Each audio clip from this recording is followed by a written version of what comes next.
अंधेरा जो एक सपने से शुरू हुआ। रात के 2 बज रहे थे। पटना के एक छोटे से कमरे में अमन नाम का लड़का अपनी किताब बंद करके बैठा था। उसके सामने टेबल पर एक कागज पड़ा था। उस कागज पे सिर्फ 4 शब्द लिखे थे, पेपर मिल सकता है। उसके हाथ कांप रहे थे। उसने 3 साल से सिर्फ एक ही सपना देखा था, डॉक्टर बनना। दिन रात पढ़ाई, कोचिंग, मॉक टेस्ट सब कुछ किया, लेकिन आज पहली बार उसके दिमाग में एक खौफनाक सवाल घूम रहा था, क्या मेहनत से सब कुछ मिलेगा या सब कुछ पैसा ही डिसाइड करेगा। ये कहानी सिर्फ अमन की नहीं है, ये कहानी है इंडिया के उस एग्जाम सिस्टम के अंधेरे राज की, जिसे लोग आज the great Indian job scam paper leak crisis कहते हैं। ये सिर्फ एक पेपर लीक की कहानी नहीं है, ये एक पूरे सिस्टम के टूटने की कहानी है। एक बड़ी तस्वीर जो सिस्टम के अंदर का जंगल दिखाती है, और इस जंगल में बहुत सारे किरदार हैं। एस्पिरेंट्स जैसे अमन जो करोड़ों की गिनती में हैं, कोचिंग इंस्टीट्यूट्स, एग्जाम एजेंसीज जैसे NTA,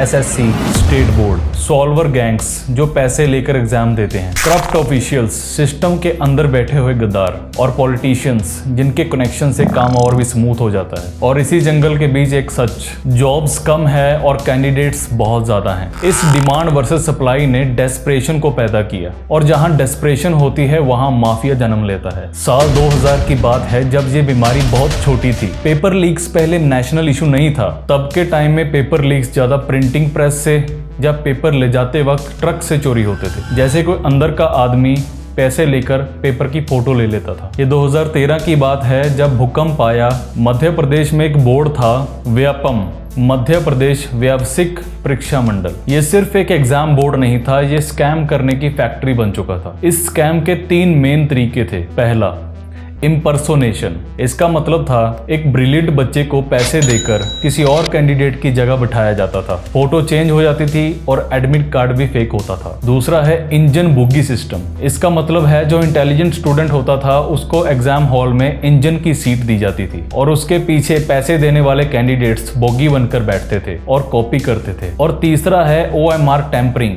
इसका मतलब है कैंडिडेट्स को कहा जाता था कि ORM ब्लैंक को छोड़ दो, बाद में ऑफिशियल्स आंसर को खुद भर देते थे। इस स्कैम में 2000 से प्लस लोग अरेस्ट हुए। ब्यूरोक्रेट्स, पॉलिटिशियंस और स्टूडेंट्स सब शामिल थे। 40 से 50 लोग मिस्टीरियस तरीके से मरे, मतलब उनके मौत का पता भी नहीं चला। पर इसमें 2 लोग ऐसे भी थे जो सच के साथ खड़े रहे, डॉक्टर आनंद राय और आशीष चतुर्वेदी, जो रिस्क लेकर सच को बाहर लाए। देश को समझ आ गया था कि पेपर लीकिंग एक सिर्फ चीटिंग नहीं है, ये आगे आने वाला देश का सबसे बड़ा खतरा हो सकता है। इसके बाद 2017 की बात है, स्टूडेंट्स का गुस्सा फट पड़ा। SSC CGL एग्जाम्स के बाद खबर आई, ऑनलाइन लैब्स को रिमोट सॉफ्टवेयर से हैक किया गया। मतलब कोई दूर से कंप्यूटर को कंट्रोल कर रहा था, यानी एनीडेक्स। हजारों स्टूडेंट्स सड़कों पे आ गए, प्रोटेस्ट किए गए, पर सिस्टम फिर भी पूरी तरह से नहीं सुधरा। 2021 से लेकर 2023 तक री एग्जाम, रिक्रूटमेंट्स और कैंसल कल्चर स्टार्ट हो गया था। राजस्थान और हिमाचल प्रदेश में एक के बाद एक एग्जाम लीक हो रहे थे, कैंसिल हो रहे थे, और एग्जाम्स को दोबारा भी लिया जा रहा था। इसी वजह से स्टूडेंट्स के सालों बर्बाद होने लगे। 2024 में देश का सबसे बड़ा एग्जाम नीट UG, इसमें पहली बार 67 स्टूडेंट्स के 720 में से 720 मार्क्स आए थे। और हैरानी की बात यह है, इनमें से कुछ स्टूडेंट्स तो एक ही सेंटर से थे। फिर NTA ने बोला कि लॉस ऑफ टाइम के लिए ग्रेस मार्क्स दिए गए। आजकल रिजल्ट्स में 720 में से 718 या 719 मार्क्स लेना भी इम्पॉसिबल हो चुका है। इसके बाद बिहार पुलिस ने कंफर्म किया कि पेपर एग्जाम से पहले लीक हुआ था, और कैंडिडेट्स ने भी माना कि 30 लाख से 50 लाख में उनको पेपर मिला था। ट्रांसपोर्ट्स के लिए कभी कभी पेपर अनसिक्योर्ड व्हीकल्स में भी जा रहा था, जैसे ई-रिक्शा में। पेपर लीक के कुछ एक्चुअल मैकेनिज्म होते थे, जैसे प्रिंटिंग प्रेस या डिस्ट्रीब्यूशन सेंटर से लीक होना, कोई मास्टरमाइंड मिडलमैन डील करवाता था। कभी कभी सेफ हाउस में रात भर रट्टे लगवाए जाते थे, या एग्जाम हॉल में वही इंजन एंड बोगी वाली बात, या फिर OMR टेम्परिंग। ये करोड़ों का बिजनेस है, और इनका फायदा कौन उठाता है? इनका फायदा उठाते हैं corrupt candidates,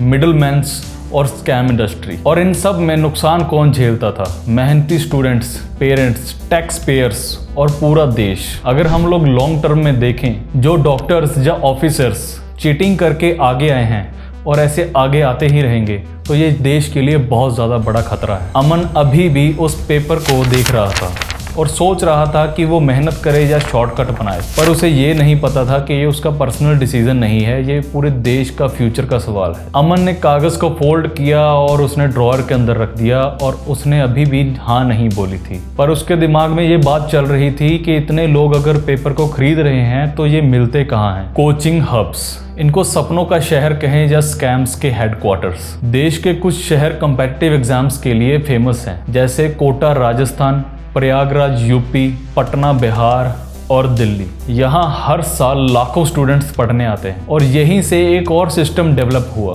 shadow education system. इसका मतलब है कुछ कोचिंग इंस्टीट्यूट सिर्फ पढ़ाते नहीं है, वो रिजल्ट को बेचने लगते हैं। उनका लॉजिक सिंपल होता है कि हमारे यहाँ से इतने सिलेक्शंस हुए हैं, ये मैटर नहीं करता कि मेहनत से हुए हैं या लीक से हुए हैं। इसके बाद आती है रिक्रूटमेंट स्टेज कि टारगेट कौन बनता है। इनके जो मिडिल मैन होते हैं वो कोचिंग सेंटर्स में घूमते रहते हैं। उनकी नज़र उन पे होती है जिनके मार्क्स कम आते हैं पर अमीर फैमिली से होते हैं और जिनके पेरेंट्स बहुत डेस्परेट होते हैं कि हमारे बच्चे को नौकरी चाहिए ही चाहिए। धीरे से बात होती है जैसे सिलेक्शन चाहिए, 30 लाख में नीट क्लियर करवा देंगे, 5-10 लाख में सरकारी नौकरी मिल जाएगी और इसी के साथ में गारंटी भी मिलती है अगर सिलेक्शन नहीं हुई तो पैसा वापस मिलेगा। और इस गारंटी पर पेरेंट्स अपने लाइफ सेविंग, जमीन, गोल्ड सब लगा देते हैं और इसे कहते हैं बिजनेस ऑफ डेस्परेशन, मतलब बेचैनी का धंधा। सेफ हाउस, रात भर रट्टे मारना। डील फाइनलाइज होने के बाद एग्जाम्स के 24 घंटे पहले कैंडिडेट्स को सीक्रेट लोकेशंस पे बुलाया जाता है, उनसे मोबाइल ले लिया जाता है और बाहर जाना मना। उन्हें क्वेश्चन पेपर्स दिखाए जाते हैं और कहा जाता है बस याद करो, और उनको सुबह तक पूरा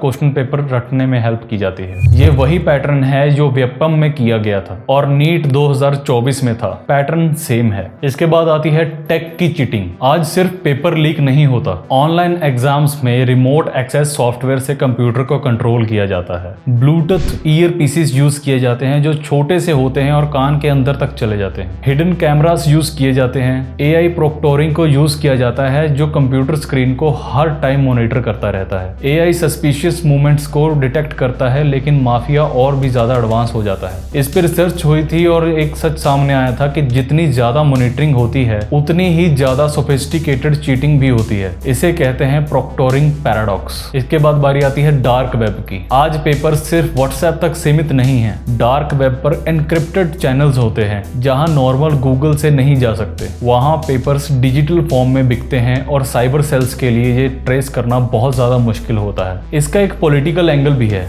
कि पैसा कहां जाता है। कई रिपोर्ट्स के मुताबिक कि एग्जाम्स के पैसे लोकल इलेक्शंस और पॉलिटिकल मशीनरी में यूज होते हैं, इसीलिए कभी कभी इन्वेस्टिगेशंस भी धीमी पड़ जाती हैं। अब इस पूरी बातचीत का इम्पैक्ट जो स्टूडेंट्स पे पड़ता है, पहले स्टूडेंट्स कहते थे एग्जाम टफ है, अब स्टूडेंट्स कहते हैं कि एग्जाम फेयर नहीं है। कोटा और प्रयागराज जैसे शहरों में डिप्रेशन, एंग्जाइटी और सुसाइड केसेस आम हैं और बढ़ते जा रहे हैं। ये सिर्फ एक पढ़ाई का प्रेशर नहीं है, ये आइडेंटिटी क्राइसिस है। मतलब स्टूडेंट्स सोचते हैं कि मैं वर्थ हूं या नहीं। इसमें पैसा बहुत ज्यादा वेस्ट होता है। इसका इकोनॉमिक इम्पैक्ट ये है कि 1 से 2 साल की एक्स्ट्रा कोचिंग सेंटर की फीस, हॉस्टल्स का खर्चा, लिविंग एक्सपेंसेस और गवर्नमेंट के लिए एक नेशनल एग्जाम्स को रिकंडक्ट करना 100 से 500 करोड़ तक का खर्चा। ये पैसा गवर्नमेंट का नहीं होता है, ये टैक्स पेयर्स का खर्चा होता है। ये पैसा हमारा और तुम्हारा ही है। अब पेपर लीक्स का फायदा कौन उठाते हैं? पेपर लीक्स का फायदा उठाते हैं अमीरों के बच्चे, और गरीब लोगों के बच्चे अपना 100% देकर भी वो मुकाम नहीं हासिल कर पाते जो अमीर लोगों के बच्चे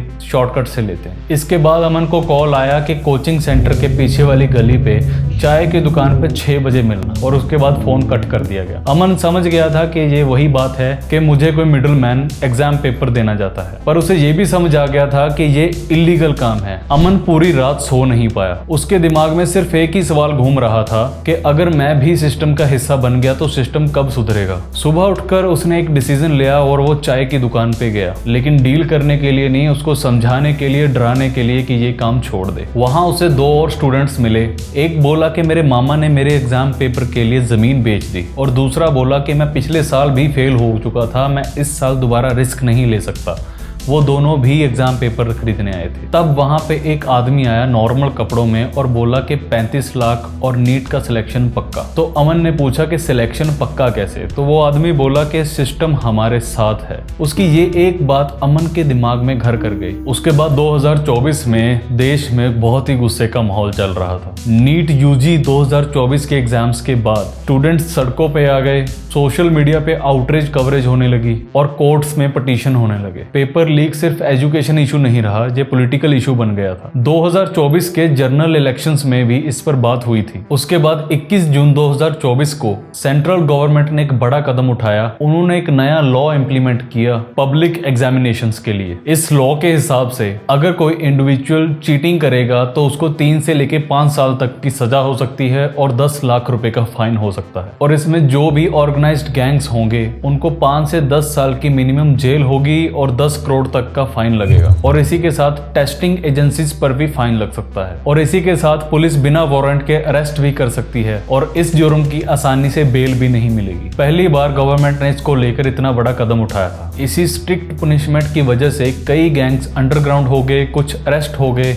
और इसी वजह से नेटवर्क स्लो होता गया, लेकिन पूरी तरह से खत्म नहीं हुआ। एग्जाम्स धीरे धीरे शिफ्ट हो रहे हैं। हाइब्रिड मॉडल जैसे कि digital plus OMR, AI based surveillance, future के लिए ब्लॉकचेन बेस्ड पेपर इंक्रिप्शन की प्लानिंग की जा रही है। ब्लॉकचेन का मतलब होता है डिजिटल रिकॉर्ड जो चेंज ना किया जा सके। इससे होगा क्या, जो एग्जाम पेपर होगा उसको एग्जाम से 10 मिनट पहले डिजिटल की से अनलॉक किया जाएगा। मतलब जो ट्रांसपोर्ट से लीक होता था, मिडिल मैन जो पेपर लीक कर देते थे, वो खतरा टल जाएगा। एग्जाम पेपर लीक सिर्फ इंडिया में हो रहा है। इंडिया के कंपैरिजन में अगर ग्लोबल एग्जाम्पल्स को देखें तो साउथ कोरिया में जो लोग पेपर सेट करते हैं उनको हफ्तों तक आइसोलेशन में रखा जाता है। ना ही फोन, ना ही इंटरनेट, ना ही किसी से कॉन्टैक्ट। अगर चाइना की बात करें तो पेपर लीक करने वाले को 7 साल तक की सजा होती है। और अगर इजराइल की बात करें तो हर स्टूडेंट के पेपर का सीक्वेंस अलग होता है। इसका मतलब है कि पेपर का लीक होना बहुत ज्यादा इम्पॉसिबल बन जाता है। अमन का सफर अभी खत्म नहीं हुआ था, पर एक बात पक्की है, बदलाव तभी आता है जब कोई शॉर्टकट लेने से मना करता है। एग्जाम्स कैंसिल या रिकंडक्ट कराने के चक्कर में और भी बहुत बड़े नुकसान होते हैं, जैसे age gap trap. Recruitment exams delay होने की वजह से कई कैंडिडेट्स ओवर एज हो जाते हैं। मतलब उनकी कोई गलती नहीं होती पर वो सिस्टम से बाहर हो जाते हैं, पूरी जिंदगी उनकी बर्बाद हो जाती है। इसी के बाद मिलते हैं नेक्स्ट वीडियो में। अगर वीडियो अच्छी लगी हो तो सब्सक्राइब जरूर करना। Thank you.